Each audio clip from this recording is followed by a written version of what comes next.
జై హో బీసీ కార్యక్రమానికి సభకి విచ్చేసిన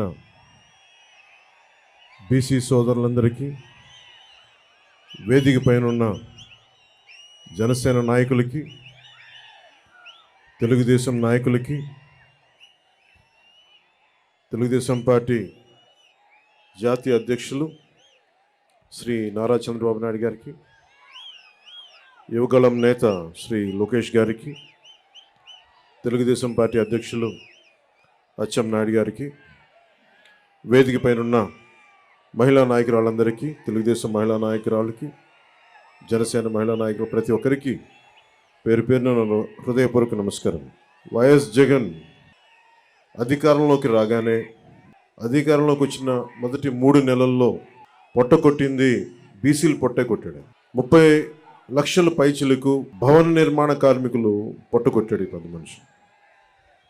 వచ్చి రాగానే ఏలూరులో 2019 ఎన్నిక ఆ రోజున వైసీపీ అండగా ఉంటామని చెప్పి బీసీలు డిక్లరేషన్ ఇచ్చి దాంట్లో ఏ ఒక్కటి కూడా నిలబెట్టుకోకుండా అందరూ నమ్మి ట్రెడిషనల్ టీడీపీ పార్టీని నమ్మి చాలామంది వైసీపీకి వెళ్ళడం వల్ల వచ్చి రాగానే ఎవరైతే వెన్నంటే ఉన్నారో వారినే దెబ్బకొట్టాడు.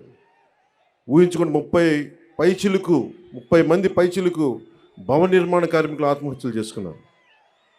అందరికీ చెందాల్సిన ఇసుక, ఒడ్డెరు కులాలు వీళ్ళందరికీ చెందాల్సినవి కాంట్రాక్టులు కానీ, ఇసుక రీచ్లు కానీ, క్వారీలు కానీ ఇవన్నీ ఒక కంపెనీ కట్టబెట్టేశారు.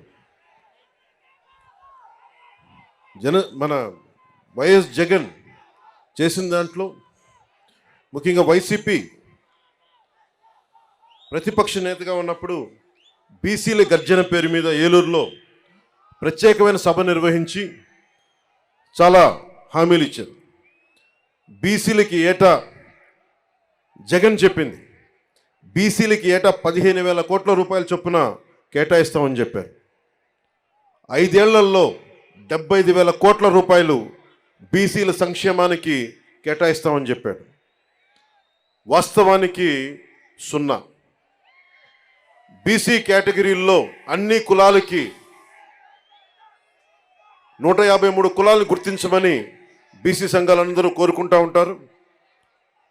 దాన్నే కుదించి 139 కార్పొరేషన్లు పెడతామని చెప్పి దానిని 53 కార్పొరేషన్లు కుదించి 56 కార్పొరేషన్లు కుదించి వాటికి కుర్చీలు కూడా లేని పరిస్థితి. బడ్జెట్ 0. వైఎస్ఆర్ చేయూత పథకం కింద 45 ఏళ్ళు నిండిన ప్రతి మహిళకి 75,000 అందిస్తామని చెప్పారు. బీసీ మహిళలకి పథకం అందుతున్న లబ్ధిదారుల్లో చాలా వరకు కోత పడతా ఉంది. శాశ్వత ప్రాతిపాదికన బీసీ కమిషన్ ఏర్పాటు చేస్తామని చెప్పారు. ప్రత్యేక బీసీ కమిషన్ ఊసేలేదు. బడ్జెట్లో 3వ వంతు బీసీలు కేటాయిస్తామని చెప్పారు. అది పూర్తిగా విస్మరించారు. ఇందాక బీసీ డిక్లరేషన్ చూస్తున్నప్పుడు బీసీ ప్రత్యేక రక్షణ చట్టం చూడగానే నాకు ఒకటే గుర్తొచ్చింది. వైసీపీ పాలన వచ్చినప్పటి నుంచి దాదాపు 23 నుంచి 26 వేల మంది బీసీల పైన కేసులు పెట్టారు. 300 మంది బీసీలని చంపేశారు. ఇక అచ్చెన్నాయుడు గారు లాంటి బీసీ నాయకుల మీద ఎలాంటి దాడులు జరిగినాయో, ఇక ఎస్సీల మీద ఎలాంటి దాడులు జరిగినాయి మీ అందరికీ తెలుసు. ముఖ్యంగా ఈరోజు బీసీ సభలో కాబట్టి ప్రత్యేకంగా బీసీ నేను సంఘటనలు చెప్తా ఉన్నాను. ఇందాక సోదరులు లోకేష్ గారు చెప్తున్నట్టుగా గుంటూరు జిల్లాలో జరిగిన సంఘటన, పాపం అమర్నాథ్ గౌడ్ అక్కని ఏడిపిస్తూ ఉంటే అడ్డుకున్నందుకు వైసీపీ నాయకులు చెరుకు తోటలోకి తీసుకెళ్ళి పెట్రోల్ అంటించి చంపేశారు. చాలా హృదయం కలిచివేస్తుంది. పట్టించుకునేవాళ్ళు లేరు, మాట్లాడేవాళ్ళు లేరు. వైసీపీలో ఉన్న బీసీ నాయకులు కూడా మీరు కూడా ఒకసారి పునరాలోచించుకోవాలి. గుడ్డిగా కనుక వైసీపీ నాయకులు వెనకేసుకొస్తే కులానికి కూడా ద్రోహం చేసిన వాళ్ళు అవుతారు. ఒకసారి ఆలోచించుకోండి. అలాగే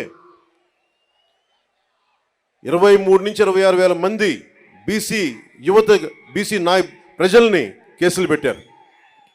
ఇదివరకు ఎస్సీ పరిరక్షణ చట్టం ఎలా ఉంది, ఎస్సీ ఎస్టీ అట్రాసిటీ యాక్ట్ ఎలా ఉందో, ఈ రోజున వైసీపీ పాలనలో బీసీలకు కూడా ప్రత్యేక రక్షణ చట్టం అవసరమైంది. అది చెప్పగానే మొట్టమొదట బీసీ రక్షణకి చాలా అవసరం అని చెప్పి మనస్ఫూర్తిగా నా మద్దతు తెలిపాను వీటన్నిటికీ. ఈ రోజున జనసేన సంబంధించినంత వరకు బీసీలకి సంబంధించి నేను రామ్ మనోహర్ లోహియా గారి సిద్ధాంతాలకి ఆకర్షితునైన వాడిని. బీసీలకి సాధికారత ఉండాలి, ఇవన్నీ ఆలోచించేవాడిని. బీసీలకి మిగతా కులాలకి ఐక్యత ఉండాలి. కేవలం సంఖ్యాబలం ఉన్న బీసీ కులాలే కాదు, అల్పసంఖ్యాక బలం ఉన్న బీసీ కులాలకు కూడా ఎక్కువ అభివృద్ధి రావాలి. బీసీ కులాలన్నిటికీ ఎంతసేపు యాచించే స్థాయి నుంచి శాసించే స్థాయిలో బీసీ కులాలు ఉండాలి మనస్ఫూర్తిగా ఆకాంక్షించేవాడిని, కోరుకునేవాడిని. బీసీ కులాలు భారతదేశపు సంస్కృతికి సాంప్రదాయాలకి వెన్నెముక. బీసీ కులాలు లేని సమాజం, బీసీ కులాలు లేని భారతదేశం మనం ఊహించుకోలేం. భారతదేశం సంస్కృతి సాంప్రదాయాలని కాపాడుతుంది మెజారిటీ బీసీ కులాలే కాపాడుతూ ఉన్నాయి. అలాంటి బీసీ కులాలు చేతి వృత్తుల్ని కానీ, ముఖ్యంగా దేవాలయాల్లో మనకి ఆచార వ్యవహారాల్లో బీసీ కులాల తాలూకు వృత్తి నైపుణ్యాన్ని, చేతి కళల్ని ముఖ్యంగా దేవాలయాలు కార్యక్రమాలకు అనుసంధానం చేయాలి. తద్వారా వాళ్ళకి చాలా బలమైన ఆర్థిక పరిపుష్టి కలిగించే అవకాశం ఉందని నాకు చాలామంది బీసీ మేధావులు చెప్పారు. దానిని ఒకసారి నారా చంద్రబాబు నాయుడు గారి దృష్టి కూడా తీసుకెళ్ళి దాన్ని ఇంప్లిమెంట్ చేసేలాగా ఖచ్చితంగా దాన్ని ముందుకు తీసుకెళ్తాం. ముఖ్యంగా వడ్డెర కులస్తులు బ్లాస్టింగ్లు జరుగుతూ ఉంటాయి. కొడుతున్నప్పుడు డ్యాముల నిర్మాణం కానీ, రైల్వే లైన్లు నిర్మాణం కానీ ఇవన్నీ వడ్డెర కులస్తుల ద్వారా జరిగాయి బ్రిటిష్ హయాంలో. అలాంటి వడ్డెర కులస్తులు ఈ రోజున పాపం బ్లాస్టింగ్లో దెబ్బలు తింటా ఏ క్వారీలు కొడతారో ఆ క్వారీలకు వాళ్ళకి హక్కు లేకుండా పోయింది. జనసేన తెలుగుదేశం ప్రభుత్వం ఉమ్మడి ప్రభుత్వంలో వడ్డెర్లకి బలమైన ఆర్థిక పరిపుష్టి వచ్చేలా వాళ్ళకి ఖచ్చితంగా వారికి దాంట్లో సింహభాగం ఉండేలా చూడాలని మనస్ఫూర్తిగా కోరుకుంటా ఉన్నాం. అలాగే వడ్డెర్లు కాంట్రాక్ట్ వ్యవస్థల్లో నలిగిపోతూ ఉన్నారు.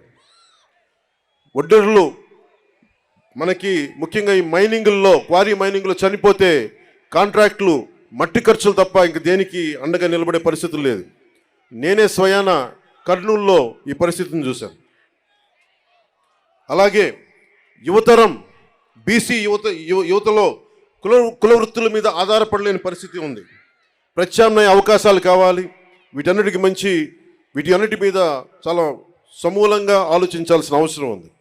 దాన్ని కూడా మేము పరిగణలోకి తీసుకొని ఈ రోజున బీసీ డిక్లరేషన్లు ఇచ్చినవి కాకుండా మీకు ముఖ్యంగా బీసీ యువతకి, మహిళలకి, పెద్దలందరికీ కూడా మీకు ఆర్థిక పరిపుష్టి వచ్చేలాగా, మీరు సంపదకి యాచించకుండా సంపదని సృష్టించేలాగా అలాంటి పథకాలు ఉండాలి. ఆ పథకాల కోసం మేము అహిర్నిశలు తెలుగుదేశం నాయకులతో కలిసి కృషి చేస్తాను మనస్ఫూర్తిగా మీకు తెలుపుకుంటా ఉన్నాం. అలాగే ఇంకొకటి పెద్ద సమాజమైన వాడబలిజ, అగ్నికుల క్షత్రియులు, జాలరి, పల్లెకారులు, పల్లెకాపు, గంగపుత్రులు, ముతరాసులు, ఇవన్నీ ఇత్యాది పల్లెకారుల కులాలన్నీ కూడా ప్రత్యేకమైన దృష్టి సారించాలి. దాదాపు 794 కిలోమీటర్ల తీర ప్రాంతం ఉండి ఈ రోజుకి జట్టీలు లేకుండా ఇబ్బంది పడతా ఉన్నారు. ఇప్పుడు గంగవరం పోర్ట్ లాంటిది నిర్మాణానికి పల్లెకారులు, జాలర్లు, మత్స్యకారులు ప్రాణాలు పోయినాయి. తిరిగి వాళ్ళకి ప్రత్యామ్నాయ అవకాశాలు కల్పించడంలో నిజంగా వెనుకబడి ఉన్నాం. తెలుగుదేశం జనసేన ప్రభుత్వం రాగానే అలాంటి మత్స్యకారులందరికీ అండగా ఉంటాం. అలాగే ప్రతి 30 కిలోమీటర్లకు కూడా జట్టీలు ఉండాలనేదే నా ఉద్దేశం. దాన్ని కూడా చంద్రబాబు నాయుడు గారి దృష్టికి తీసుకెళ్ళి ప్రభుత్వం ఏర్పాటు చేయగానే ఎంత తొందరగా ప్రారంభించాలో, ఎంత త్వరగా జట్టీలు ప్రారంభించాలో కూడా దాని వైపు దృష్టి సారిస్తాం. ముఖ్యంగా మత్స్యకారుల పిల్లల్లో బాల కార్మికులు ఎక్కువైపోయారు, స్కూళ్ళు సరిగ్గా లేక. అలాంటి చోట్ల ఆశ్రమ పాఠశాలలు ప్రారంభించాలని నేను మనస్ఫూర్తిగా ఆకాంక్షిస్తున్నాను. అలాగే మేము చేసింది, మా నాయకర్ గారు కానీ మేమందరం చేసింది, జగన్ వచ్చి రాగానే బీసీల దగ్గర డబ్బు ఉండకూడదు, బీసీల దగ్గర డబ్బు ఉండకూడదు, పల్లెకారుల దగ్గర డబ్బు ఉండకూడదు, మత్స్యకారుల దగ్గర డబ్బు ఉండకూడదు అని చెప్పి జీవో 217 పట్టుకొస్తే ఆ రోజున మేము నర్సాపూర్లో నేనే స్వయంగా ఆ జీవో 217 2 ముక్కలుగా చించేశాం. ఏదైనా సరే ఒకటే మాట చెప్పి నేను ముగిస్తా ఉన్నాను. మీ అభివృద్ధికి 153 కులాల సముదాయమైన బీసీ కులాలకి జనసేన అండగా ఉంటుంది. మీకు ఆర్థిక పరిపుష్టిని చేకూర్చేలా మీకు అండగా ఉంటాం. మీ మీద దాడులు జరిగితే మా ప్రాణాలు అడ్డేసి మరి మిమ్మల్ని కాపాడుకుంటాం. అలాగే అన్ని కులాలతో కూడా, ముఖ్యంగా మన బీసీ కులాల్లో కూడా ఐక్యత చాలా అవసరం. ఈ రోజున మనల్ని మనం ముందుకు తీసుకెళ్లాల్సిన పరిస్థితి ఉండి 153 కులాలంటే దాదాపు 53% పై శాతం జనాభా, 5 కోట్ల జనాభాలో అత్యధిక శాతం బీసీలే. అత్యధిక శాతం ఉండి ఈ రోజున మన ప్రాణరక్షణకి చట్టాలు కల్పించుకునే పరిస్థితిలో ఉన్నామంటే జగన్ గారి నుంచి అది జగన్ గొప్పతనం కాదు, మన అనైక్యత, మన బీసీ కులాల్లో ఉన్న అనైక్యత. మన ఐక్యతగా ఉంటే ఏ జగన్ కాదు, ఏ భూతం కూడా మనల్ని ఏమీ చేయలేదు. నేను అందుకనే ఇదే మంగళగిరిలో వైసీపీ వ్యతిరేక ఓటు చీలకూడదు అన్న మాట అన్నానంటే మన బీసీలు బాగుండటానికి కూడా దాని వెనుక మూల కారణం. మీ భవిష్యత్తు బాగుండాలి, అందరూ ఆనందంగా ఉండాలి. భవిష్యత్తులో మీకు జనసేన ఈ కూటమి తరపు నుంచి ఎప్పుడు మీకు అందుబాటులో ఉంటాం. ఎందుకంటే టీడీపీకి ఉన్న మంచి పేరే రామ్ మనోహర్ లోహియా గారి ఆలోచన ధోరణితోటి బీసీలకి అత్యధికంగా పీటు వేసిన పార్టీ. దాన్ని ఎవరు కాదనరు, విస్మరించలేరు.